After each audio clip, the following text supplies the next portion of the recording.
अस्सलामुअलैकुम दोस्तों, कैसे हैं? मेरे साथ मेरे बहुत अच्छे भाई दोस्त बैठे हुए हैं।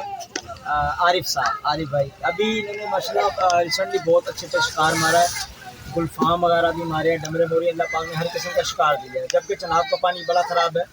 सेम पॉइंट पे बहुत सारे शिकारी इनके ऊपर नीचे बैठे हुए थे। गालबन कुछ 20-25 बंदे तो बैठे थे आरिफ भाई, तकरीबन कोई 12-15 शिकारी तो बैठे। 12-15 शिकारी बैठे थे। देखिए देता अल्लाह पाक है सबको, ठीक है ना। तो लेकिन इसके अंदर वो कोई बड़ी लोग कहते हैं ना कि भाई जिस तरह कोई बहुत ज़्यादा फनकार बन गया तो बात ऐसी कोई बात होती है एक्सपीरियंस की, तजर्बे की। यही बात है मैं आप अपने दोस्तों को बताता हूँ। आरिफ भाई आप वहाँ पर शिकार खेलते हैं, ठीक हो गया। बाकी शिकारियों में और आपके शिकारियों में बताएं सबसे बड़ा फ़र्क क्या था? ज़रा ऊंची आवाज़ में बता दें ताकि सबको पता लगे। देखिए जी, सबसे बड़ा फ़र्क ये था, एक तो पानी की जज थी, एक जैसे पानी के हिसाब से मैं शिकार खेल रहा था। और दूसरी बात ये है कि जब मैं शिकार खेल रहा था तो मेरे अड्डे पे एक तन्हाई थी, खामोशी थी, कोई शोर नहीं था, कोई लाइटें नहीं मैं जला रहा था, ठीक है। एक तन्हाई के आलम में मैं शिकार खेल रहा था। और बाकी जो शिकारी थे, कोई गपशप कर रहा है, कोई बाहर बैठा है, कोई लाइट जला रहा है, कोई गप्पे मार रहा है, कोई क्या कर रहा है। मैं चारा लगाता था और अपने टेंट में आके बैठ जाता था।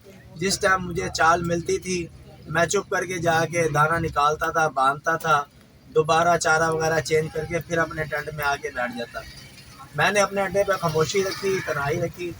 उसकी वजह यही है कि जितना आप अड्डे पे शोर डालेंगे वो और थोड़ा सा गपशप करेंगे, खड़का करेंगे, कुछ भी करेंगे तो जोन सा ना, इससे आपको मछली लगने के बहुत कम चांसेस होंगे। जितना आप अपने अड्डे को अधूरा रखेंगे, तन्हाई में रखेंगे, शोर शराबा नहीं करेंगे, उतने ही ज़्यादा आपको चांस मिलेंगे।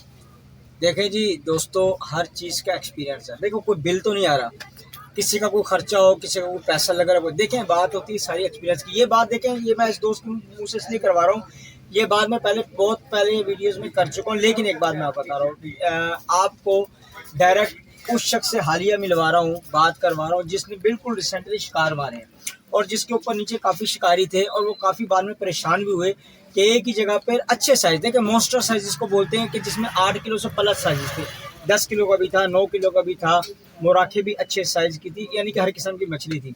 तो लोग इस चीज़ के ऊपर बहुत ज़्यादा परेशान थे, डिस्टर्ब थे कि यार सेम जगह पे आप खेल रहे हो, नाली पकड़ ली है। देखो कारीगर सारे ही हैं, उन्होंने भी नाली पकड़ ली है। लेकिन अब समझ में ये नहीं आ रहा था कि ये बंदा सबसे हटके बगैर किसी रिपोर्ट के गया। एक तो अपनी रिपोर्ट पर गया, किसी के पीछे नहीं गया। सबसे पहले पहुंचने वाले ये लोग थे कि जब पॉइंट पे कोई शख्स नहीं था। उसके बाद इन्होंने अपने हिसाब से सारा डोरें जिस तरह खेलनी थी अपना पूरा सेटअप लगाया।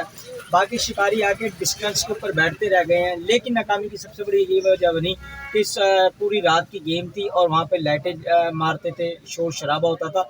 देखें मछली की इतनी सेंस होती है कि ये जिस वक्त शोर शराबा खड़का ज़्यादा होता है, लाइटें पानी में मारो, तो इसमें कोई शक नहीं है शिकार डिस्टर्ब हो जाता है, चलते हुए शिकार रुक जाते हैं। तो ये भाई बिल्कुल सबर शुक्र से अपना शिकार खेल रहे थे। अपना केमिकल पे भी इन्होंने मछली मारी है, बनाया था केमिकल पे भी जिस मछली वक्त मारी। मुझे पता चला ना यहाँ पे गुलफाम लग रहे हैं, पहले लग चुके हैं और मुझे भी लगा है।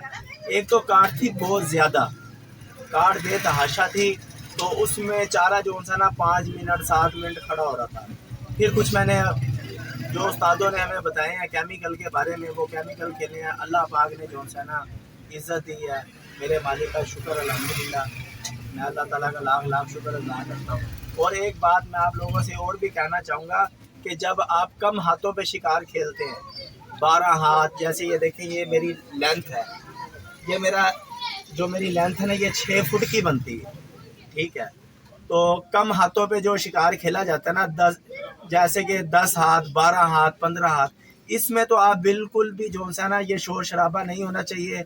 और बिलफर्ज 30 हाथ, 32 हाथ, 35 हाथ, 45 हाथ, इतने लंबे हाथों में हम शिकार खेलते हैं। वो वजूहात कुछ और होती है, क्योंकि वो बहुत दूर होते हैं, हमारे वेट पड़े होते हैं, तो उसमें इतना वो नहीं होता। जब भी आप कम हाथों पे खेलें तो आप कोशिश करें जो आपका टेंट है वो आप पानी से थोड़ी सी दूरी पे लगाएं और बिल्कुल भी शोर शराबा आप अड्डे के ऊपर ना करें, लाइटें ना जलाएं। इससे जो सा ना आपको शिकार होने के बहुत कम चांसेस हैं। अच्छा देखो जी, अब ये बात मैं नहीं कर रहा, मैंने इसलिए भाई मुलाकात के लिए आया तो मैंने कहा यार इसी वक्त एक वीडियो दोस्तों के लिए मैं शूट कर ले तो बना रहा था, क्योंकि वक्त किसी के पास नहीं। आपके पास भी नहीं है, हमारे पास है, वक्त सबका कीमती है, ये भी अपना भाई काम करते हैं। तो आज ये मुलाकात के लिए आए, तो ये बातों बातों में अचानक ये बात निकली ना, क्योंकि मैंने इनसे पूछा, मैंने कहा ऐसी कौन सी चीज़ का फ़र्क था बाकी लोगों में और तुम्हारे लोगों में। तो इस शरीफ बंदे ने कोई इतनी लंबी डिक्शनरी नहीं बताई कि मैंने ये मार दिया, ये मार दिया, ये कर दिया, नहीं। इसने सिर्फ काम की बात की। वो काम की बात ये थी कि कमर भाई बाकी सब में और मुझे फ़र्क ये था कि मैं बिल्कुल सुकून से शिकार खेल रहा था। मैंने अपना कैंप करीब हाथ खेल रहा था, मैंने थोड़ा दूर लगाया और मैंने छोड़ा और पानी में लग गया। मेरी जब डोर निकल जाती थी, चल जाती थी, तो मुझे पता लगता था कि यार गाना लग चुका, तो मैं आराम से आता था, डोर उठाता था और मछली को निकाल लेता था। तो माशाल्लाह जी बड़ा अच्छा शिकार हुआ है। लिहाजा आप लोग भी कहीं पर भी शिकार खेलने, इस चीज़ का बहुत ध्यान रखें और अपने शिकार को कामयाब बनाएं। अपनी दुआओं में याद रखिएगा। मुझे और आबिद भाई को इजाज़त दीजिएगा। अल्लाह।